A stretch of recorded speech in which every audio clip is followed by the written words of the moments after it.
Je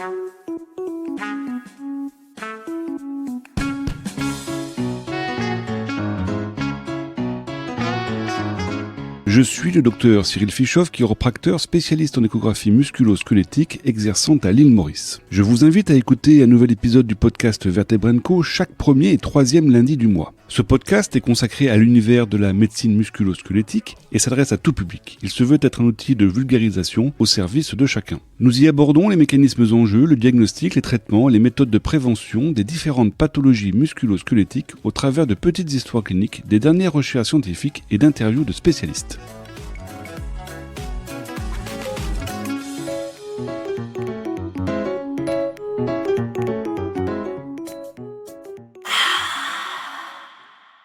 Bonjour à tous, nous allons aujourd'hui recevoir le docteur Gauthier Tibéri, chiropracteur, et nous allons parler ensemble du lumbago dans le cadre des histoires cliniques, et je crois que c'est la troisième histoire clinique que nous faisons ensemble. Docteur Tibéri, bonjour. Bonjour docteur Fischoff. Alors, parlez-nous du lumbago et parlez-nous du cas de votre patient.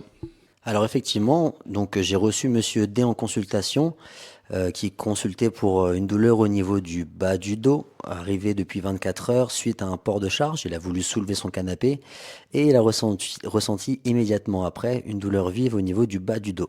Cette douleur est non irradiante, c'est-à-dire qu'elle reste juste au niveau du bas du dos. Tous les mouvements sont douloureux et il vient un peu plié en deux, on appelle ça donc une position antalgique. Et quand je le reçois la première fois au cabinet, il vient avec une ceinture lombaire pour pouvoir stabiliser un petit peu tellement la douleur est vive. Et donc ce patient qui vous consulte 24 heures après l'événement du canapé qu'il a soulevé, donc je comprends bien, il vient au cabinet plié en deux, on imagine très bien la situation. Et lorsque vous voyez un patient arriver comme ça au cabinet, est-ce que ça évoque quelque chose de grave ?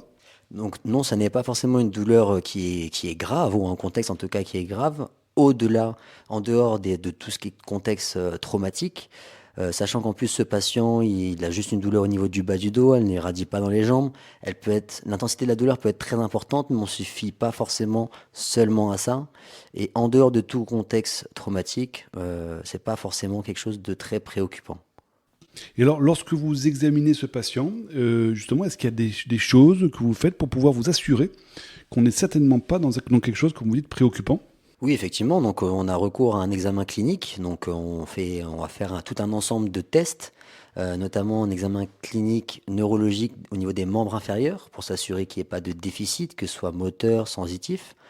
Dans le cas de ce patient, il n'y avait pas de déficit, donc tant mieux. Et sinon, après, on a recours à des tests orthopédiques, on appelle ça. Donc les tests orthopédiques permettent de cibler le type de lésion, en tout cas les structures qui souffrent, et pouvoir expliquer donc la symptomatologie du patient. Merci. Et alors donc là, effectivement, vous êtes dans une recherche de la lésion qui peut expliquer la douleur du patient. Alors d'abord, deux questions. La première question, quelles sont les différentes structures qui peuvent expliquer donc une douleur au niveau vertébral chez un patient? Et puis bien sûr, là c'est le thème du jour, vous parlez de lumbago. Et donc lorsqu'on a un lumbago, de quelle lésion on parle ? Alors, donc au niveau des segments vertébraux, on peut avoir différentes origines. La première origine, ça peut être une lésion au niveau du disque. On peut aussi avoir des lésions au niveau ligamentaire. On peut aussi avoir des lésions au niveau des facettes articulaires. Ces tests nous permettent de cibler un peu ces sites pathologiques. Et effectivement, du coup, le lumbago, c'est l'ancien mot qu'on a remplacé maintenant par un terme un peu plus juste, qu'on appelle l'entorse discale. Alors, quand on entend, en tout cas du moins quand moi j'entends le terme d'entorse discale, ça me fait penser à l'entorse de cheville, par exemple, c'est une entorse ligamentaire. Pourquoi ce terme ? Alors effectivement, ça peut faire penser à tout ce qui est entorse de cheville ou tout ce qui est ligamentaire. Donc effectivement, la structure du disque, en tout cas la périphérie du disque, ressemble étrangement à celle d'un ligament, de par sa composition. Donc en termes de composants, on a des similitudes, et aussi en termes de fonction, parce qu'un ligament, souvent, il relie deux os, il stabilise les articulations, et le disque, lui aussi, relie deux os, donc la vertèbre du dessus avec celle du dessous. Donc nous parlons d'entorse discale plutôt que de lumbago, et c'est vrai que de mon point de vue d'échographiste, je fais régulièrement des échographies en cas d'entorse du genou, en cas d'entorse de la cheville. Est-ce qu'il y a une imagerie qui permettrait de justement visualiser l'entorse discale? Effectivement, il y a une imagerie qui permet de mettre en lumière donc, les disques ou tout ce qui est tissu mou.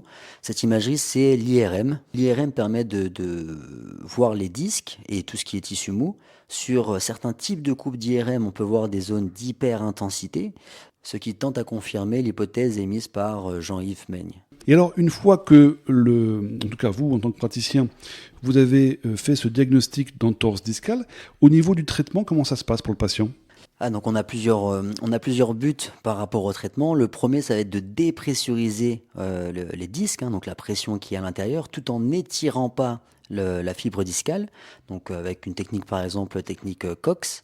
Deuxièmement, le but, ça va être de désensibiliser, donc de faire en sorte que la symptomatologie du patient diminue. Pour ce faire, on peut utiliser des techniques de neuromodulation, de glucoponcture. Et troisièmement, ça va être d'activer les boucliers par rapport au bas du dos, donc notamment les muscles profonds.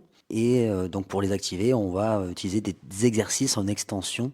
Merci. Et alors, donc, on reprend le cas de votre patient, Monsieur D, qui vient donc avec son entorse discale. Et vous avez dit qu'il est rentré au cabinet en portant une ceinture lombaire. Alors ça, c'est vrai que c'est une question que posent souvent les patients. Est-ce que cette ceinture lombaire est nécessaire ? Et puis, est-ce qu'il y a d'autres conseils également qu'on peut apporter à un patient dans ce genre de situation ? Alors la ceinture lombaire, tout ce qui concerne en tout cas la ceinture lombaire, moins on la porte, mieux c'est. Tout dépend après des cas. Dans certains cas, on est obligé de la porter, mais ça reste assez rare. Mais le but, c'est d'activer donc les muscles profonds au niveau lombaire. Donc moins on porte ce type d'outils, et mieux on se porte. Donc après, tout dépend de la symptomatologie du patient et de ce qu'il peut supporter. Dans le même esprit aussi, il faut rester actif. Ça a été montré, en tout cas à l'époque, on donnait des conseils de rester alité, de rester au lit et de pas bouger. Et ça a été démontré dans la littérature scientifique que justement c'était inutile et voire néfaste en fait pour les patients. C'est pour ça que la marche est de mise, tout en évitant de recréer et d'aggraver les symptômes du patient. Pour la visée antalgique, on peut aussi avoir recours à des médicaments, ou sinon tout ce qui est conseil de glaçage, donc glacer pendant 20 minutes, tout en ayant une poche plastique autour de la glace avant d'appliquer sur la peau. Donc quatrième type de conseil, ce sont les conseils posturaux. Donc par rapport à ce patient, lui il s'est blessé en se penchant vers l'avant, donc tout ce qui va être mouvement de flexion, se pencher vers l'avant associé à de la rotation, on va plutôt éviter. Tout ce qui va être aussi les positions assises dans des surfaces molles, style canapé, style hamac, notamment la position assise, on peut l'améliorer en mettant un petit coussin en bas du dos, donc pas sous les fesses, mais au-dessus de la ceinture pour maintenir les bonnes courbures de la colonne.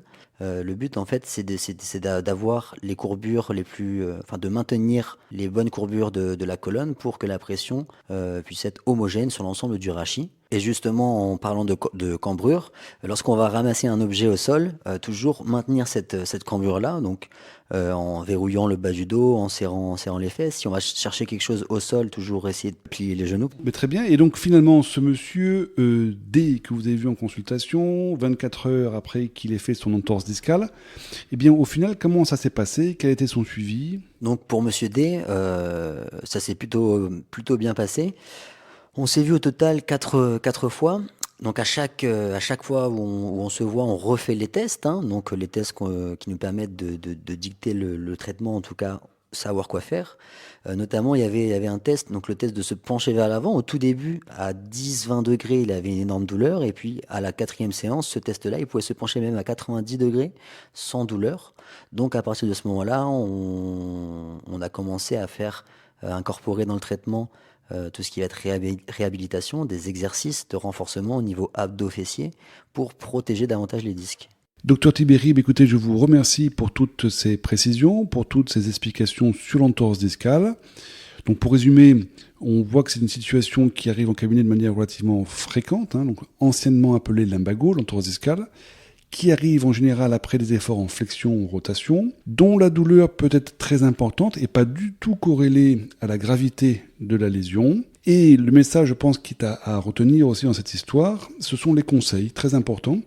Ces conseils visent à ne surtout pas aggraver la situation en étirant la fibre discale, par exemple en pensant qu'en faisant du stretching, on va s'améliorer. Consultez bien sûr un professionnel pour s'assurer qu'effectivement on est dans une situation d'entorse discale simple qui en général donc, se résout de manière relativement rapide. Docteur Duberry, je pense que j'ai assez bien résumé ce qu'il faut retenir de l'entorse discale. Effectivement, c'est bien ça. Merci à vous, Dr Fischoff, et puis à la prochaine avec impatience. À bientôt.